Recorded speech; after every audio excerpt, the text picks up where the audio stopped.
Le mouvement protéiforme sans visage identifiable, c'est terminé. Les Gilets jaunes se structurent. Ils ont désigné 8 citoyens pour les représenter et négocier si besoin avec les autorités françaises.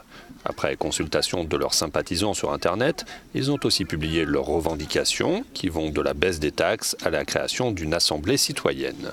Et aux barrages filtrants installés un peu partout à travers le pays, comme ici à l'entrée de Dunkerque, voilà ce qu'on attend de la prise de parole ce mardi du président de la République. Rien, on ne le croit plus. Voilà. On continuera jusqu'à sa démission, parce qu'on veut sa démission. C'est pur et simple. Voilà, on ne veut plus de président ni de gouvernement. Pour apaiser la colère des manifestants, le gouvernement avait déjà annoncé plusieurs mesures, comme l'élargissement du chèque énergie pour aider les ménages modestes, ou encore la superprime à la conversion. Et il a renoncé ce lundi à la mise en place de péages urbains. Emmanuel Macron, qui va s'exprimer au sujet de la transition écologique, entend tout de même maintenir la hausse de la fiscalité sur les carburants prévue le 1er janvier prochain.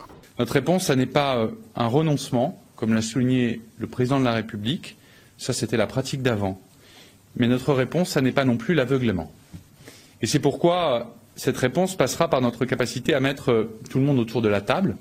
Autour de la table, plutôt que dans les rues, où ils étaient 282 000 le 17 novembre et encore un peu plus de 100 000 samedi dernier.